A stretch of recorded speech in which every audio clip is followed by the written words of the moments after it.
Welcome back to the Final Furlong podcast as we get ready for the greatest show on turf. I'm Emmet Kennedy, joined by special guest Robbie Puppy Power. Robbie, welcome back to the show. Hi Emmet, how are you? I'm in good form. Last time I was speaking to you was on this show with Peter Rowe, Patrick Mullins and Gordon doing our annual Ferryhouse Winter Festival special. And the time before that was only 2 days after you announced your retirement, which you took everybody by surprise with that announcement, by the way. But as we gear up for the greatest show on turf, how have things changed for you from the days of going there, getting ready to ride top-class horses, to now being an assistant trainer for one of the leading trainers at Cheltenham and Henry de Bromhead, and a key advisor for one of the biggest owners heading to Cheltenham in Robcour? Yeah, look, it's I had to retire because my body wasn't physically able for it anymore, but I was still very competitive, and working for Henry and working with Robcour, it still gives you that competitive edge. So nothing has changed really. I'm still going to Cheltenham with the same goal to have winners. That's what it's all about. And the firepower that Robcour have this year, and Henry for that matter, is absolutely stunning, which I'm looking forward to talking to you about. But just before we delve into that, like, you obviously were no stranger to success at Cheltenham, sizing John, arguably the most famous in that Gold Cup, bookended by an Irish Gold Cup and a Punchestown Gold Cup as well in the same season. Willie Mullins was referencing him actually towards the end of last season with Galopin de Champs defeated Punchestown, and pointing to just what an extraordinary achievement it was from yourself and Jessica, because he couldn't do it and few horses can. Yeah, he's the only horse to have ever done it. Not many horses have tried. Obviously Galopin tried last year and got touched off by Fast or Slow in Punchestown, but it just goes to show that the constitution that Sizing John had, that he was able to back up sort of 3 Gold Cups in the space of about 8 weeks. And what a training performance it was from Jessica Harrington.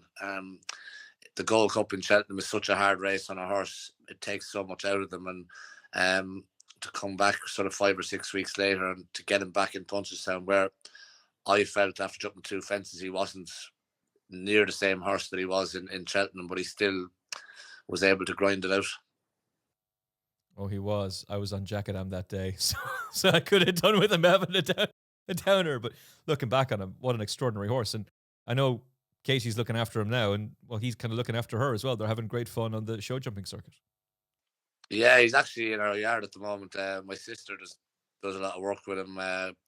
She was preparing him for Kate for the RDS this year, which he won the racehorse riding horse class at the RDS, and he started doing a bit of show jumping now as well. He was actually at a show in Cavan Equestrian Centre last weekend. My sister rode him a couple of days, and Kate rode him on the Sunday. So he's enjoying retirement, thankfully.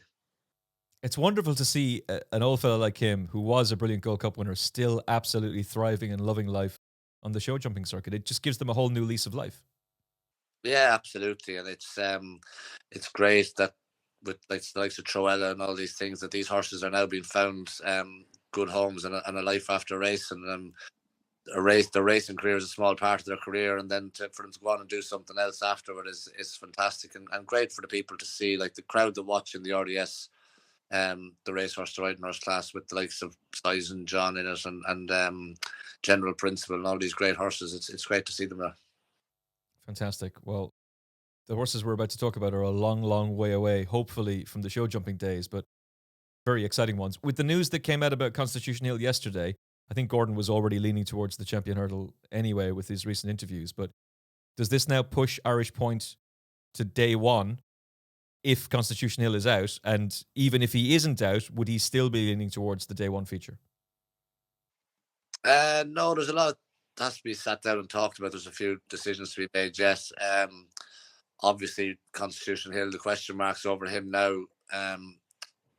You'd have to be leaning towards having a crack at the Champion Hurdle, but we'll weigh up our options and see what things are, see what ground is like. There's just under 2 weeks now to Champion Hurdle Day, so we'll have a discussion over the next 10 days sort of and see what our options are. He's in the Champion Hurdle, he's in the Stayers Hurdle. It would be great to split both Teahupoo and Irish Point up. I know one man that'd be very happy if they're split up was Jack Kennedy, so we'll just have it goes over the next 10 days, what ground is going to be like on the first day of the festival and things like that. Yeah, I think Jack will definitely be leaning towards Champion Hurdle for this fella, to be fair. I mean, look, I really like this guy. There's nothing to not like about him. He was really good, lacking experience against Marie Nationale and the Royal Bond last season. It didn't quite work out at the Dublin Racing Festival, and I think Gordon was scratching his head that day. That effectively ruled him out of Cheltenham. He ran the week before instead, but he exploded into life at Aintree under Davy. That was a spectacular performance and really set what we were going to see this season, where he's had to concede lumps of weight, 10 pounds to Magical Zoe, who's going to have a leading chance in the county hurdle. And then the performance over 3 miles in the Grade 1 made people think he could be a stairs hurdle horse. But I think he does have an awful lot of speed. Yeah, he does. He's a horse that shows a lot of pace. The performance he put up in Down Royal when he beat Magical Zoe, I think giving her 10 or 12 pound was a very, very good performance, and he did it very easily. He's a horse with a very high cruising speed, but it's a big step up into it from a second season novices over 2 mile in Down Royal to a champion hurdle. So yeah, look, we'll keep our options open over the next few days, and when it gets close to the time, make a decision then. He's only 6. That's the age Teahupoo was when he ran in the stairs last year. And I know that there's a narrative out there from some people that he couldn't win the race last year. How could he win it this year? Well, Iris's Gift was beaten in the stairs hurdle at his first attempt, and then won it a year later. Brave Inca was beaten at his first attempt in the champion hurdle, then won it a year later. Has he shown the right physical and mental maturity this year that he's now the finished article in your mind for the stairs? Yeah, definitely. I think 6-year-old is a very young horse in a stairs hurdle. He's a 7-year-old now. He definitely is a lot stronger. I know when Jack Kennedy got off him after the Hatton's Grace, he said this horse is a much different horse to last year. He's a much stronger horse. There's no doubt he's a better horse fresh, and that's why the decision was made basically in the parade ring after he won the Hatton's Grace. Was that's it? We're going straight to the stairs hurdle. The only slight concern, I won a juvenile hurdle on Fairyhouse on yielding ground. The only slight concern you would have is if the ground was good. But he's a lovely action horse, and that you'd be surprised when you ride him out that he wouldn't handle better ground. But he's so effective on soft ground. He's probably not just quite as good on good ground, but hopefully there'll be plenty of juice in the ground in Cheltenham. It was nice ground there last year when he ran in the stairs hurdle. I don't think it was ground that got him beat. I think he missed the second last, and he ran into traffic problems sort of crossing the road heading for the final hurdle. He had to switch twice on the run in, so a lot of things went against him last year, but definitely I think he's a stronger horse this year, and I would like to think he's a better horse going to Cheltenham this year than he was last year. Well, that bodes well, because I'm sorry to lumber him with this, but he's my strongest fancy of all the championship races going to Cheltenham. I think this horse is almost bomb-proof going there. And even the form from last season, like Sarda Burley goes on and wins the Grade 1 at Aintree, so proves that's no fluke. Dashel Drasher has come out and won one of the key stairs hurdle trials this season. He beats Imperial Pass first time up. I didn't think he had too many excuses that day, but even Imperial Pass comes out while he's been ruled out at Cheltenham. He pushed State Man pretty close in the Matheson hurdle. Like, it's all there, and he's going to go in fresh, which Gordon seems to be of the opinion that maybe the stairs hurdle was left behind by running in the Galmoy at Gorin last year, so he wasn't going to make that mistake again. No, exactly, and that's what all good trainers do. They learn from their mistakes. I'm not saying it was a mistake. He won the Galmoy very impressively, but his record fresh is he's unbeaten fresh. First time every season he's won. So I think it's more the freshness thing than ground thing with him. I don't think ground will inconvenience him too much. I would love to see it more soft in it than good, but I think going there fresh is a big thing for him. I interviewed Fergal O'Brien today. I did say straight out to Fergal, I'm with Teahupoo in the stairs hurdle. I'm with his horse Dysardinos in the Mare's Novice, so I was able to win him back towards the end. But I love this horse. I think he'll take the world of beating. Gold Cup. So 2 really interesting chances for Robcour. Let's start with Gerri Colombe. I don't think any of us could quite understand what the hell happened in the Brown Advisory last year. But in hindsight, we all underestimated, well, those of us who were against him underestimated the real whacker. He was only having his third start over fences. Things haven't gone well for him this season, but he was much more like it in the Cotswold Chase the last day.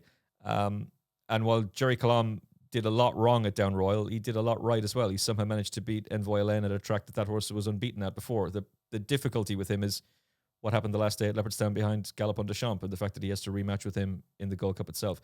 How is he, first of all? Yeah, no, he's very, very good. Gordon's very, very happy with him. Look, we're under no illusions. It's going to be a tough task against Galopin Des Champs. Gerri put up a great performance in Down Royal when things went against him. He still found a way to win, to get up late on to beat Envoy Allen. Was a very, very good performance. But then at Christmas, I know Gordon felt he just didn't fire on all cylinders. He wasn't 100% right on the day. But he still ran a good race. Just that performance that day from Galopin Des Champs was as good a performance as I've seen from a staying chaser for a long, long time. You know, it was breathtaking what he did that day. And if he turns up in that sort of form in Cheltenham, he's going to be very, very hard to beat. And Gerri will need everything to go his way on the day if Galopin Des Champs turns up in that sort of form. Would you have any doubt in your experience as a former jockey and as an assistant trainer that when a staying chaser peaks like that and produces a massive performance at Christmas and then produces another big performance in the Irish Gold Cup? Obviously, we talked about Sizing John earlier. He did it in a very short space of time. But is there any concern or hope for you that Galopin Des Champs might just have the edge knocked off him a little bit? Yeah, you always have to go into these big races with hope. You always go in believing you're going to win. As a jockey, I did it, and in my roles now, I do the same thing. You have to come up with a plan that you think you're going to win these races. So you're hoping that Galopin won't turn up as good as he was at Leopardstown at Christmas. But you've got to ride your own horse, and that's what Jack will do. He'll ride his own horse and concentrate on his own horse. There's nothing more you can do. But as I say, Gerri got beaten around there last year in the Brown Advisory, but I think he's more streetwise this year. He showed that in Down Royal, and I'm sure Gordon will have him fresh and well for the day. And if he goes there fresh and well, he has to have a big each-way chance in the race. Oh, yeah, for sure. I just wonder, on a line through Capodanno, he fights out with him for a photo finish for second place, gets the better of that, but then Capodanno goes to the Cotswold Chase and beats the real whacker. Does that mean that even if Gerri Colombe does improve, that's kind of as good as he is? I don't think so. Again, he's only an 8-year-old. He's a second season novice. He's open to more improvement, a bit like Teahupoo going there as a 6-year-old. He is open to more improvement. He's only had, I think, the 5 or 6 runs over fences. So hopefully there is more to come from him. And I know Gordon was of the firm belief that there is a lot more to come from this horse. He's a multiple grade 1 winner and a very, very talented horse. So if things go right for him on the day, then he has to have a big chance. That the form from Leopardstown, obviously Galopin was, as we talked about, unbelievably good at Christmas. But then Capodanno coming out and boosting that form in the Cotswolds Chase was nice to see as well. So Gerri's definitely up there as one of the big players in the Gold Cup. Yeah, for sure. I think Gentlemansgame is a huge player as well. I think I got this horse badly wrong earlier in the season. It's what I was remembering the interview I did with Gavin Lynch before interviewing him again next week on the final furlong. He was saying any preconceived notions you have about horses going into Cheltenham, just try and wipe them away and approach each race fresh. And as I went back through his run in Weatherby, I had it in my head that Bravemansgame made an awful mistake and that he was lucky to beat him. But watching it back, Bravemansgame barely makes a blunder at the last. And the further they went, the better he was. And he's only had 3 starts over fences. He got really close to Classical Dream in the Grade 1 Stairs Hurdle at Punchestown. That's a track that Classical Dream is basically unbeatable at. This is a serious racehorse. How is he since his last run? Yeah, he's a very, very good racehorse. He's in great form. I actually saw him work last week on the Curragh on last Saturday. Mouse is really, really happy with him. Dara rode him and was very happy with him. Yeah, he's a very, very good horse. He just has that one big thing to overcome, and that's lack of experience. He's only had the 3 runs over fences in a beginner's chase in Leopardstown, a 4-runner chase, the champion chase in Gore early October, and then a 4-runner race in Weatherby. So I reckon there's going to be a minimum 12 runners in the Gold Cup. So it's going to be a big step up for him. But stamina, touch wood, is jumping for a horse that's had so little experience. His jumping is just a pure natural jumper. So if things again go right for him on the day, you'd love to see a bit of ease in the ground as well. And we could just see how good he is. You know, I think a strongly run race and a strongly run Gold Cup will really suit him. He's a dour stayer. Mouse has had a quite enough year in Ireland. I think he's only had 2 winners, but he's had 27 horses run over hurdles, 13 of them have placed, and crucially, he sent 3 horses to England, 2 of them have won, including this fella. And Mouse is deadly when he goes to Cheltenham. You can see the smile on my face if you're watching this on YouTube, just getting a little bit bigger. Galopin Des Champs is a massive, massive talent, and he's going to be extremely hard to beat. But The more I look at him, the more I'm getting War of Attrition vibes. He doesn't have the Cheltenham experience that Michael O'Leary's horse had back in the day, but he's been off the track since Christmas, which is the same as War of Attrition's prep, and freshness won't be an issue for him. No, Mouse will have him 100% on the day. He knows exactly what it takes to train a Gold Cup winner. So since Gentlemansgame won in Weatherby, there's been nothing in my head, only the Gold Cup, and he's training them for this day and this day only. So I saw the horse work last week in the Curragh. He looks $1 million. He worked very, very well. So he goes there with a big each way chance. I think he's just got to overcome that one big thing, and that's his lack of experience, which is it's going to be a big step up for him from running in 4 and 5 runner races to go into a Gold Cup, which I think there'll be definitely 10 or 12 runners in, and it'll be very, very competitive as always, especially pace wise. But a strong pace will definitely suit Gentlemansgame. Is he just a bit fragile? Is that the reason we haven't seen him too much, Robbie?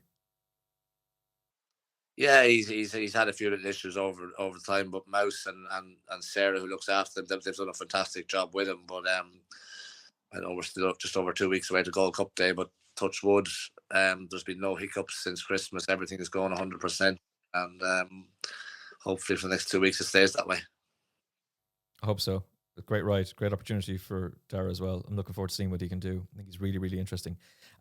One of the novice hurdlers that I'm most excited about seeing at Cheltenham is Slade Steel. But interviewing Henry yesterday, it seems pretty clear that wherever Ballyburn goes is where Slade Steel will avoid and go the other way. You've taken him on twice. You've been beaten 7 lengths by him on both occasions in a bumper and the Grade 1 the other day. But whether it's the Bearing Bingham or the Supreme, he goes there with a major chance. What would your preference be?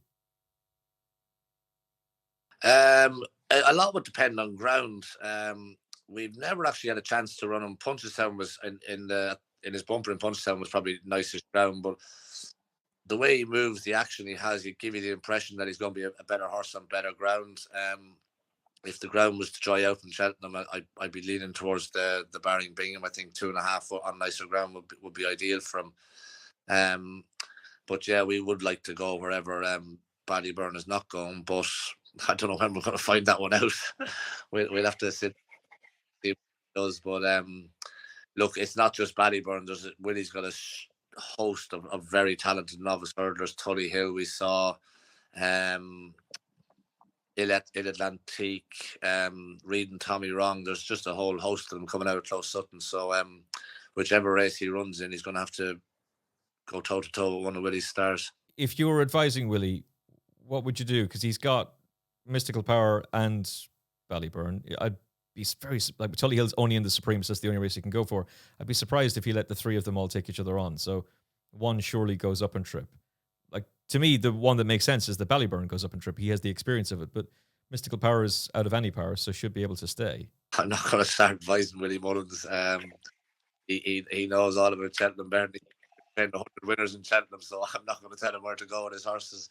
They've got a great team down there himself. David Casey, Ruby, Patrick, Paul Townend, Danny. They'll make up a decision, make up their minds, and decide where they want to go. But I do think Ballyburn, whichever novice hurdle he runs in, will win. He looks an exceptional racehorse. Yeah, whichever one he goes for, he's going to win. He's a super talent. On time form, if we're looking at the Supreme, if Willie does send Ballyburn to the Bearing Bingham, then you're second highest rated because Brighter Days Ahead is going to go for the mares. Tully Hill is 158p, Slade Steel 157p with Mystical Power. I think he's got a deceptive amount of speed, and whichever trip you go for, I think Slade Steel is going to have a monster chance, even if that's the Supreme. Yeah, he's going to have a massive chance. He showed in Leopardstown in the Grade 1 at the Dublin Racing Festival. Himself and Ballyburn kind of went toe-to-toe down the back straight, and the two of them had everything else sort of out of their comfort zones. He's a very, very slick jumper and has a very, very high cruising speed. But at the end of the 2 miles, Ballyburn just had that extra bit of change of gear that Slade Steel didn't. He just kept galloping away at the same pace. But you look, he's 7 lengths back to King of Kingsfield in third, who's I think favourite for the county hurdle. Absurd was in fourth of Willie's, who's favourite for one of the hurdle races as well at the handicaps of the Cheltenham as well. So there could be a lot of Cheltenham Festival winners come out of that Grade 1 novice hurdle at the Dublin Racing Festival. Yeah, it's formed to keep a very close eye on, but wherever he goes, Slade Steel is going to be a big player. You've added some talent to the already phenomenal quality that Robcour have. Fil Dor was a very expensive acquisition at the Caldwell dispersal. He's been beaten twice this season, but the two horses who beat him are Dino Blue and El Fabiolo, both of whom will be red hot favourites for their respective races at Cheltenham. And he himself has got great Cheltenham form. It didn't work out from last year, but that's the Coral Cup. That can happen. But the previous season, he was second to Vauban in the Triumph Hurdle. He's a very, very interesting runner in the Ryanair. Yeah, he is interesting. He's two good runs over 2 mile behind Dino Blue and El Fabiolo, especially the run in Cork. I thought was a very good run behind El Fabiolo. Juvenile hurdlers generally, as they get older, they like to step up in trip. So stamina shouldn't be an issue. And the Ryanair is wide open this year. Obviously, you'll have Envoy Allen going in there who won it last year, and he'll be hard to beat. But Fil Dor needs to step up, and 2.5 mile needs to bring around improvement. If 2.5 mile stepping up in trip to 2.5 brings around improvement, then he has a chance in the Ryanair. I think he's really interesting in a very open renewal of the Ryanair, particularly if it's soft ground and Banbridge comes out. Then he'd be one of the horses I'd be very, very intrigued in. He's not going to go to Cheltenham, but Dr. Bravo's horse Dennis O'Regan has talked about a number of times in the show. He rode him in the Red Mills trial at Goran last year. And he likes that horse an awful lot. And he's been added to Robcour as well. Are we going to see him this weekend? Yeah, he's in Navan on Saturday. I haven't spoken to Gordon or Brian yet. I don't know what plans are to run or not, but he's entered in the Grade 2 chase in the Flying Bolt in Navan on Saturday. So we'll see. Just like 7 or 8 entries in the race. We'll see how Gordon, if he's happy with him, he might take his chance. Yeah. Okay, he'll be an intriguing one as well. Conti, she had a really good start to the season. I didn't think she lost a whole lot in defeat behind Nuremberg Ring, and then obviously got her Grade 2, beating Cargeese. Willie's horse turned the form around with her, but she's run a really good race there. What do you make of the Irish juvenile hurdlers, and what do you make of her? Oh, she's a very, very good filly. She was just touched off in Fairyhouse at the festival back in November. Good winner at Leopardstown at Christmas, and then ran well in defeat at the Dublin Racing Festival. I'm not sure if she'll definitely travel to Cheltenham. We'll keep her options open, but there's the 2.5 mile Grade 1 Mares Novice Hurdle in Fairyhouse to look forward to as well. So she's a filly that we think stamina will be more her forte. So stepping up to 2.5 mile in Fairyhouse could be an option. She definitely won't do both. They're too close together this year, so we'll see closer to Cheltenham, but that could be another option for us is Fairyhouse. And a couple of the handicappers, great. I was talking to Henry about this yesterday. Great to get Hiddenvalley Lake back on track. Is he going to head to the Coral Cup? Again, we'll see close to the time. He's got a big weight in the Coral Cup. He went up quite a lot for winning the Grade 2 in Navan. So we'll have a look and see close to the time. See what ways we could end up with top weight. So we might wait for entry with him if he doesn't go to Cheltenham. And St. Felicien, I see, has been cut in the betting. He was a kind of a project horse, I suppose, for most people last year in the Johnny Henderson Grand Annual. It didn't quite go to plan, but good form at Gorham Park in his last 2 runs, including a win last time. Yeah, he's in very good form. St. Felicien, he's in the he's in the Grand Annual. He's in the plate as well. So again, we'll sit down and look at the weights and decide close to the time if he goes. So it was nice for him to get his head in front. He's been keeping good company in beginner's chases all season. So it was nice for him to get his head in front the last day in Gorham. If Robbie Power was fully cured, all the ailments were gone, no more injuries, and you were cleared fit to go back and ride, who was the one Robcour horse you would love to ride at Cheltenham? I'd say definitely Teahupoo. He's a horse that's sort of close to my heart as well. He was my last ride on a race course. He was my last graded winner as well. So I'd love to see him. I think he's a very, very talented horse. I'd love to go and see him win the Stayers Hurdle. I think he deserves to win a Stayers Hurdle. And yeah, Slade Steel is the novice. Obviously, I'd love to ride him. I think he's a very talented horse, and I'd be, the two of them would do me. Just 2 rides for the week now. That'd suit me. Wouldn't be able for much more. And if Brian Atchison came to you and said, money's no object, we can buy any horse you want, not including Constitution Hill, who is the one horse not in his ownership that you would love to have representing you at Cheltenham? It would have to be Galopin Des Champs. Hopefully we'll go and lower his colours with Gerri or Gentlemansgame, but he's probably the best we've seen since Cato Star. I think he's an exceptional racer. He's going to be really hard to beat. It's going to be exciting to see him in action. Only 8 multiple winners in the 99-year history of the Gold Cup. There's going to be something a little bit romantic about the idea that Willie Mullins could train the 9th and the 100th running of the race. Robbie, I really appreciate your time today. Thank you so much for your insight, and the very best of luck for Cheltenham 2024 with Henry and with Robcour. No problem. Thanks for being Emmet. This episode of the Final Furlong podcast is brought to you by the 2024 Weatherbys Cheltenham Festival Betting Guide. Order now to secure your copy and use the bonus code FF24CF to get £5 off your purchase. It's the complete guide to the festival with every fact, stat and trend covered to help you make the most informed bets throughout the best week of the year. To get £5 off your purchase of the print and digital editions as well as the print and digital bundle, use our exclusive bonus code FF24CF at checkout at weatherbyshop.co.uk. Ross Millar from Racing TV and the SBK podcast is alongside us. Ross, welcome back to the show. Great to be back, Emmet. Good to speak to you in the sunshine here. I hope I'm trying to send it your way, dry out the ground, get a nice bit of grass growth, horses in a nice spring coat ready for the Cheltenham Festival. I am trying my best to send it your direction, my friend. I'm glad you wrapped it that way and weren't like, well, I'm having such a great time here in France where the weather's fantastic. Meanwhile, it's absolutely awful outside in Kilkenny. I'm pretty certain, if my memory serves me well, which it almost never does these days, this time last year, there was the prospect of a good ground Cheltenham Festival, and then like 2 days beforehand, it was just monsoon-like conditions. So it's too early to be speculating what the ground is going to be like, and we won't know the ground conditions anyway until 6 days before Cheltenham. But that being said, Ross, I've heard from very reliable sources that the cross-country track is underwater and that there's puddles as far as the eye can see all around Cheltenham. So if they were racing tomorrow, it would be very soft ground. Yeah, I had a friend actually that went through Cheltenham and up country on the train the other day, and he said he couldn't get over the amount of standing water that was there. You know, we know Cheltenham drains very quickly. They've had good grass growth this year, which obviously is going to help.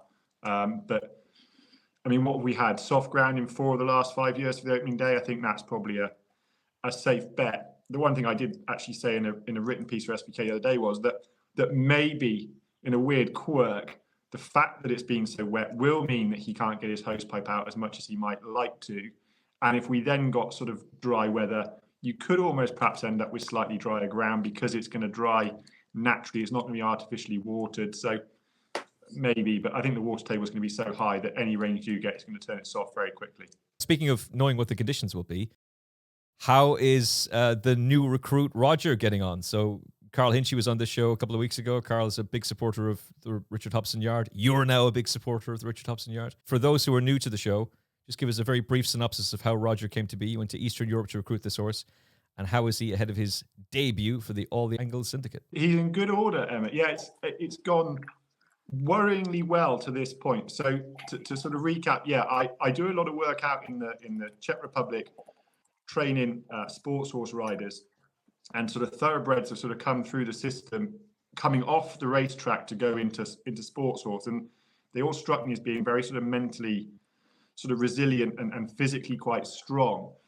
And then I just noticed a couple of times over the last couple of years, sort of Czech flat horses have gone into France, come to the UK and run with credit in listed and grade 3 races.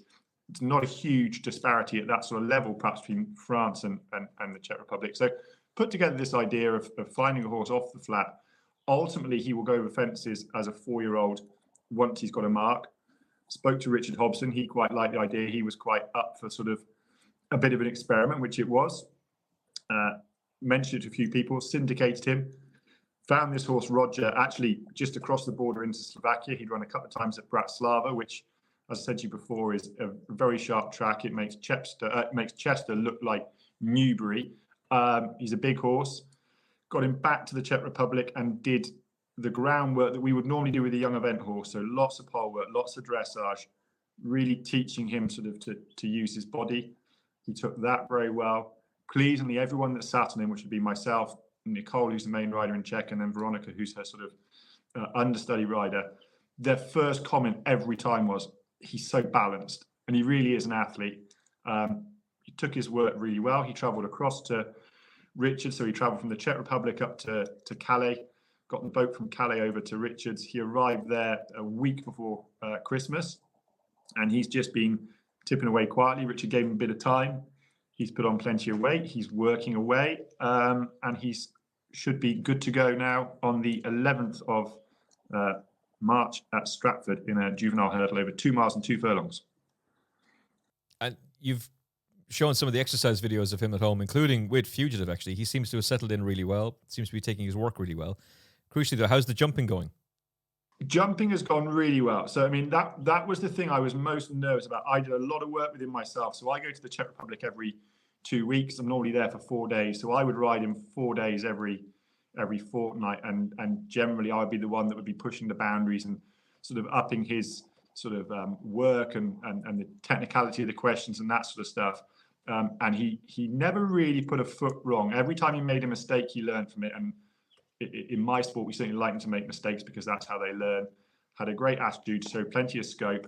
And then just the one thing that slightly held us up with Richard is the wet weather.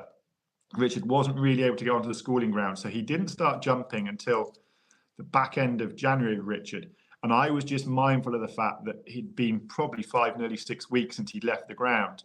And Richard said he sort of came straight out, popped away, had his first school over hurdles. Actually, with Richard on, Richard was hoping to have a jockey into school, but race planning and all that sort of stuff meant that Richard was doing the job himself. And he said he had a lovely time and seemed to really enjoyed it.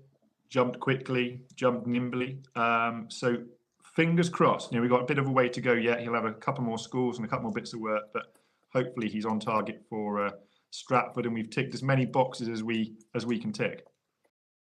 So is there a specific reason why you've chosen Stratford? Is there something about the dynamics of the track that you think are going to suit him? Is it just the race schedule that fits in nicely? Yeah, race schedule. We originally looked to go to Newbury because he's been to Newbury and had a canter round about 4 weeks ago. And originally we were going to Newbury this weekend. But with Richard getting a bit held up with the schooling, he was sort of mindful of the fact that we could push him to get there, but that's certainly not his MO, and it certainly would never be my MO with a horse. So sort of went back to the syndicate, and pleasingly they were all very much do the best thing for the horse long term. So we waited a little bit longer. We'll go to Stratford, and Richard was very keen. I mean, Roger could run in as a 4-year-old in a maiden or a novice hurdle and just get weight from his elders, but Richard is pretty keen to keep him against 4-year-olds as long as we can. So Stratford was the next option because I didn't really fancy footing the petrol bill up to Kelso, which would have been the other option in between Newbury and Stratford. Yeah, that's what people don't think about in the logistics of getting horses to tracks. It's the cost of getting them there, and then the pathetic prize money that's up for grabs to actually pay to be there. That is, if the horse can even win in the first place, because you're only going to... It's the great thing about the racing league. Oh, you got all that prize money? That's fantastic. It's only good to those who actually win it. Never mind those who can actually participate in it. Not that I'm taking shots at the racing league during the Cheltenham Festival build-up. And also, we just felt, an hour's lorry drive, across from Richard's Yard, which is in the Cotswolds, to Stratford is far preferable for your first day at school than sort of schlepping up to Kelso. Lovely track though it is. Maybe we'll visit there one day, but just not first time out the gate. I want to try and make things as easy as possible so that he enjoys it. That's something I'm really keen to happen. I think horses, like us, we enjoy something, we tend to be better at it. And so every effort we made to give him as nice an experience as possible on his first try. What kind of an outcome are you hoping for on debut? I genuinely wouldn't have a clue, Emmet. He's worked nicely in the morning. He's certainly not... He doesn't look like a second-rate horse compared to... And Richard has some nice quality French young stock and the likes. He's not letting the side down on that front, but I've been around it long enough to know that what they do in the morning can very often have very little regard for what they do in the afternoon. I would just like to see him take to the jumping and just... I'd like to see him run through the line. I think that's really important for horses. They come back thinking that they could go and do that again and go and do it better. I think you see it all too frequently. Horses have hard races and they can wilt away, particularly when they're young and they don't yet have that sort of residual physical strength. So just a nice run round, finish his race off, jump nicely. That would be, for me, a tick in the box, seeing as that's been slightly my responsibility up until this point. Hopefully, and to see the guys enjoy it. They had a day out. We went down to see Richard, actually on trials day. So I think there were 7 of us went down. He was prepping fugitive, obviously, for his run in the Clarence House. We went down, had a nice morning there, then went to trials day. And when I chose Richard as a trainer, and I spoke to a few people, and obviously I spoke to Carl and I spoke to Richard a little bit, there was no doubt in my mind that he is an exceptional horseman. I think if you spoke to Richard, he would agree that if you said to him, Rich, do you want to take Roger for a pick of grass for half an hour, or do you want to sit and go and have a coffee with Ross for half an hour? He would pick Roger every time. The man just loves horses. And so I was the one, not worry, but the one thing I was aware of was that for a syndicate, they might not get the personal entertainment from the trainer that they might get with some sort of more obvious characters of the sport, shall we say. But nothing could have been further from the truth. We went down there on what was a really important day for them, prepping fugitive for the Ryanair in a grade 1, dropping back to 2 miles. There was plenty going on, and he couldn't have been more welcoming, more open. He made the coffees, he got the biscuits out, he got the photos out of previous graded horses. Fugitive was having his prep, and getting ready to go to the races, and that was all explained. We were there 2.5 hours and were made to feel very welcome. So that was really nice, and the feedback from the guys in the syndicate was really positive. Many of which this is their first ownership experience. So hopefully can get to Stratford and give them another nice experience, and a little bit of learning about what it is that we're trying to achieve with Roger, and build on that and go forward. And if you can win, that'd be an absolute dream scenario. But just get them around safe and sound, learn for the day, and build from there. It's really exciting. It's the All The Angles Syndicate, but sold out, completely sold out. Yeah, we I think largely thanks to your podcast, we sort of went from having a couple of spaces to fill to having a wait list. Actually, even now when I sort of put stuff up on social media, I do get the odd inquiry. I'm preempting that this is going to go well enough. I couldn't help myself between looking at Cheltenham form, starting to look at some of the 2-year-olds that ran last year in the Czech Republic. There'll be 3-year-olds this year that might be likely candidates, and and if it goes well, maybe we'll do it again and try and find Roger Mark II. Exciting. The next journey has already begun. Just very briefly, you did a brilliant video explaining your thoughts on what had happened with Constitution Hill yesterday on the SBK YouTube channel, what's involved in the recovery process. The statement that Nicky Henderson issued today is a rather positive one, actually. Maybe the sky isn't falling. Maybe there is a chance that he's going to actually make it there. But in your equine expert opinion, I've ridden show jumpers, but nothing, I would have nowhere near the knowledge that you have of working with horses day in, day out, and understanding them in the way that you do. So in your expert opinion, given the fact that he crossed the line sounding like and looking like me after an asthma attack, how likely is it in your view that he'll actually make Cheltenham? I think you've got to factor in so many things. I mean, he is, and I get lots of sort of salty messages on social media, should we say, for being a defender of Nicky Henderson. But I do think we have precious few trainers in the UK that are able to really serve it up to Wheelie Mullins, Gordon Elliott, and Henry de Bromhead, and he is certainly one of them. Throughout his career, he's sort of worked with often fragile stock and performed miracles. I don't think this requires a miracle, but it certainly requires a little bit of luck. So the antibiotics got to go into his system, and it's got to work. And we know with our own health that sometimes the first dose of antibiotics just doesn't quite cut it, and you need a bit more. You need a different strain or whatever. So it's not a given that the antibiotics will just clear this up. It should do, but it's not a given. It's an infection. Often I think they can be a little bit quiet for a couple of days after they've had antibiotics. I've certainly found that with sports horses. There's obviously a withdrawal period anyway. And then they've obviously got to get him moving and working again. It sounds like they plan to canter him quietly. And it sounds like, and before I put the video up yesterday for SBK before we'd got this bit of information, but Nicky Henderson did seem to sort of suggest that it was a day out to sort of freshen him up and brighten him up. And I think we can read into that. It was a day out for the cameras because that's what was sort of required, and promoting Cheltenham and all the rest of it. So I don't think fitness is going to be an issue. And as I said to you before we just came on, I honestly think a lot of it will hinge around whether that big yellow blob can get up in the sky, because a bit of nice sunshine makes everyone feel better, none more so than the horses. They start to come in their coat, they feel a little bit brighter. I think that could be really quite important to him. But I don't think it was as dramatic as everyone suggested yesterday. And I hope he'll get there. And my instinct, having listened to the statement this morning, is that I think he will. But I also think you can be fairly certain that if they've got any question marks about him, he won't go. And people will say that's because Nicky doesn't want to get him beat. It's because they don't want to wreck him going forward. And heard Jane Mangan this morning make a very good point, that the fact that happened in a racecourse gallop, and he had someone with the experience of Nico de Boinville on his back, who was able to very quickly say, this is not the horse I know, and effectively pull him up and just canter him home.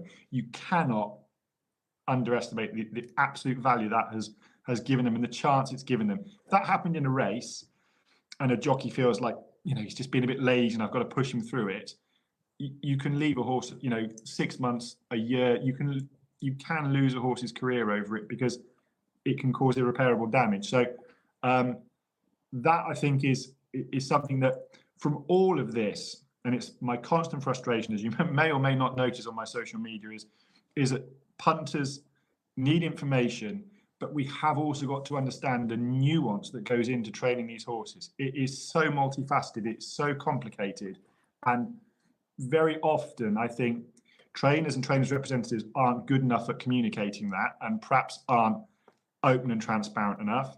But also, I do think there's a degree of cynicism in the media, and certainly in punters, that everyone's at it and there's something up with every sort of statement. And I think sometimes that's to the detriment of the sport.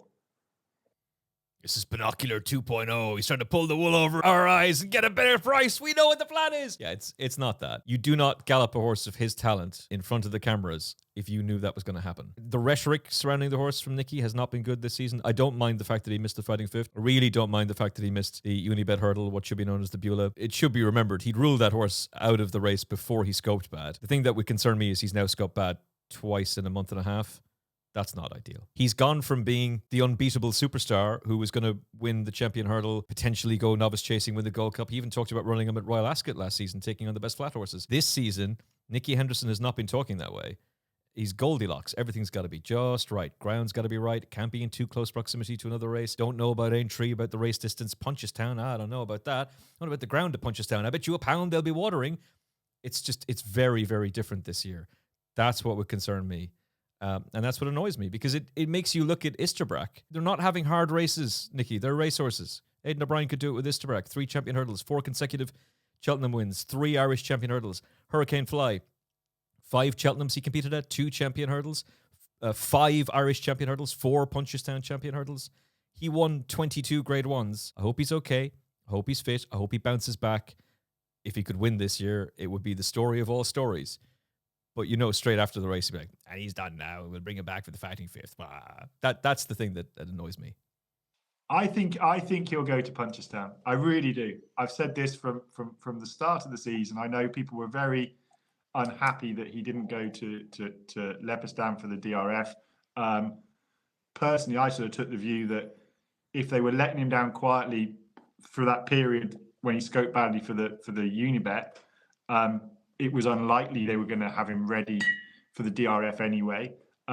It's without question that Nicky has certainly got more precious about them since he ran Altior in that ground. And he is an emotional man, and he clearly takes things seriously. I mean, he still talks now about when he took Sprinter Sacre to Cheltenham Aintree and Punchestown, that he blames himself. And I would defy any vet to tell me that, there's a strong chance that, running it Cheltenham Aintree and Punchestown caused Sprinter Sacre to have his defibrillating heart issue the following year. And Nicky knows that deep down. Of course he does. He's an intelligent man, but there's still that emotional side of him that blames himself for making bad decisions, blames himself for making a bad decision about Altior, and has clearly become very intent on not making a mistake again. And as we know, if you try not to make a mistake, you end up actually not doing all that much. So hopefully this situation will make him realise that, as Ruby said to Paul Nicholls when they discussed running him in the Tingle Creek, no, we've spent ages getting him to settle. We can't possibly do that. Put the phone down and rang him back and said, yeah, we could all be dead tomorrow. Hopefully this makes people realise that they are there to be enjoyed. You've got to take the chances when they come along. And I really don't think there's been chances for Constitution Hill this year that sat right with them. I really don't believe that. But hopefully next year, get a nice summer at grass after winning at Punchestown, and then come in a more healthy version that they can just kick on next year and have a sort of more normal campaign. But then, of course, we'll have people saying that they're being normal and they're not being adventurous. That is on us as punters and fans, that we've got to be a little bit realistic sometimes. If they go fighting 5th Christmas hurdle, Unibet, and then to Cheltenham next year, that's going to be about what we can expect. And I don't think you can really find much variation within that. Yeah, there's a flip side to this. El Fabiolo has only run twice this season. And Lossiemouth beat the same horses by basically the same margin of distance that Constitution Hill did. And she's still going for the Mare's Hurdle. She's won a champion hurdle trial on the bridle. Paul Townend took a pull coming to the last, and they're going for the Mare's Hurdle. It's not all Nicky. A Triple Crown in the National Hunt sphere would be interesting, wouldn't it? I mean, I know most flat horses dodge it now, Guineas or Derby or Oaks and St. Ledger, but maybe we could, when the sport gets back on its feet again and we've got a proper race calendar and funded racing and all the rest of it, maybe there would be some sort of interest in a 2.5 mile, 3 mile even, over hurdles with a big whopping £1 million, £2 million, $10 million, gold-plated Rolls Royce for prize money, series where it encourages a little bit more sort of adventure. Well, we've got City of Troy for the Triple Crown this year, and he's going to win it for Aidan O'Brien. And then you and I can call Nevin Truesdale, friend of the show, and force the Jockey Club into coughing up millions for a bonus for some sort of elaborate Triple Crown project that you and I will take 10% of for coming up with the idea. Notice how I'm saying you and I after it was your idea, and I'm just like hitching my wagon, riding the coattails and taking the 10%. Ross, best of luck with Roger. Looking forward to seeing him in action, and best of luck with the SBK podcast as well. Essential viewing on YouTube and all podcast platforms as well. We'll talk to you again very, very soon. Thanks, Emmet. Good to speak to you. And thank you for watching. Thank you for listening to the Final Furlong podcast. If you like this, subscribe to the Final Furlong podcast for more content. We've got more Cheltenham preview stuff coming your way, including Danny Mullins on the show very, very soon. From all of us, look after yourself and each other. God bless.